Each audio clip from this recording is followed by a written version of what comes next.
আসসালামু আলাইকুম প্রিয় ভিউয়ার্স। তো এই ভিডিওর মাধ্যমে ওয়াইটি স্টুডিওর একটা নতুন আপডেট আসছে, যেখানে আমি আপনাদের একটু দেখাই, তাহলে আপনারা সহজে বুঝতে পারবেন।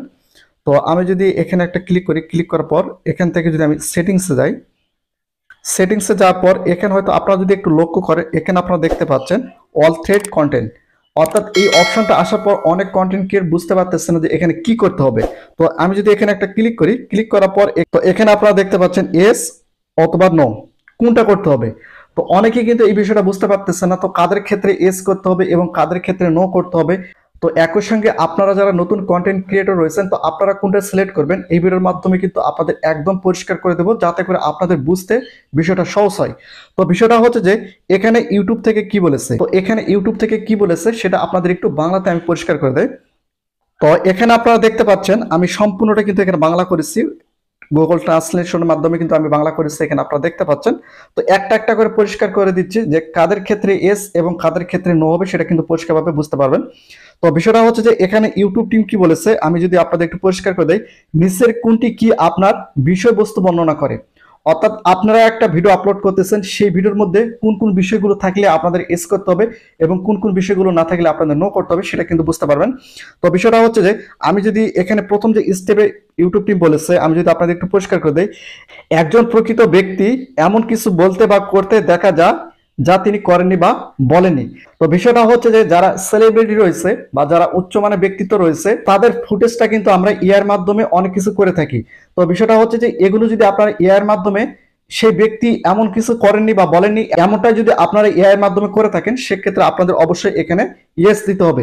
অর্থাৎ কোনো ব্যক্তি এমন কিছু করেননি বা বলেননি, সেটা কিন্তু এআই এর মাধ্যমে বা অন্য কোনো সাইটের মাধ্যমে আপনারা করেছেন। যদি এইরকম কোনো ভিডিও যদি আপনারা ইউটিউবে আপলোড করতে চান, সেক্ষেত্রে আপনাদের অবশ্যই ইয়েস দিতে হবে। একই সঙ্গে 2 নম্বরে কি বলা হয়েছে সেটা আপনাদের একটু পরিষ্কার করে দেয়। এখানে আপনারা দেখতে পাচ্ছেন একটি বাস্তব ঘটনা বা স্থানের ফুটেজ পরিবর্তন করে। আপনারা এমন একটা ছবি ইউটিউবে আপলোড করেছেন যে ছবিটা বাস্তবে নেই, এমন একটা ফুটেজ আপনারা ইউটিউবে ভিডিওর মধ্যে আপলোড করেছেন বা ভিডিওর মাধ্যমে আপনারা দেখিয়েছেন যে এমন একটা ফুটেজ যেটা বাস্তবে কোথাও নেই। এই ধরনের কোনো ফুটেজ যদি আপনার ভিডিওর মধ্যে ব্যবহার করে থাকেন, সেক্ষেত্রে অবশ্যই আপনাদের ইয়েস দিতে হবে। এবং 3 নম্বর কি বলেছে আপনাদের একটু পরিষ্কার করে দেয়। এখানে আপনারা দেখতে পাচ্ছেন বাস্তবে ঘটেনি এমন কোনো বাস্তব সম্পূর্ণ দৃশ্য যা দেখানো হয়েছে। অর্থাৎ বিষয়টা হচ্ছে যে আপনারা ভিডিওর মধ্যে এমন একটা দৃশ্য দেখিয়েছেন যেটা বাস্তবে ঘটেনি, এমন একটা দৃশ্য আপনারা ইউটিউব ভিডিওর মধ্যে দেখেছেন, সেক্ষেত্রে অবশ্যই আপনাদের ইয়েস দিতে হবে। তো এখন বিষয়টা হচ্ছে যে যদি আপনারা ইয়ার মাধ্যমে কোনো কিছু ভিডিও আপলোড করে থাকেন, সেক্ষেত্রে অবশ্যই আপনাদের ইয়েস দিতে হবে।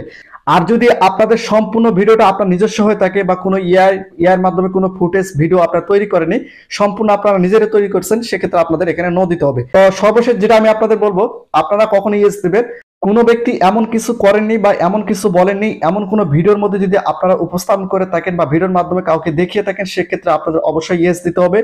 তো বিষয়টা হচ্ছে যে আপনারা ভিডিওর মধ্যে এমন কিছু দৃশ্য দেখিয়েছেন যেটা বাস্তবে নেই, বা এমন কোনো ফুটেজ দেখিয়েছেন যেটা বাস্তবে নেই, এমন কোনো ফুটেজ বা ছবি যদি আপনার ভিডিওর মধ্যে আপনি ব্যবহার করে থাকেন, সেক্ষেত্রে ইয়েস দিতে হবে। আর এমন কোনো দৃশ্য যেটা বাস্তবে নেই, এমন একটা দৃশ্য আপনারা তৈরি করেছেন, সেটা আপনারা ভিডিওর মাধ্যমে দেখাতে চাচ্ছেন, সেক্ষেত্রে অবশ্যই আপনাদের ইয়েস দিতে হবে। যদি এগুলো যদি আপনার ভিডিওর মধ্যে না থাকে, সেক্ষেত্রে আপনারা নো দিয়ে দিবেন, তাছাড়া কোনো সমস্যা নেই। তো ভিডিওর মাধ্যমে আমি যতটুকু পারছি আপনাদের সঠিকভাবে বোঝানোর চেষ্টা করছি। তারপরে যদি আপনাদের মধ্যে কোনো কনফিউশন থাকে অবশ্যই আপনারা নিচে কমেন্ট করে জানাতে পারেন।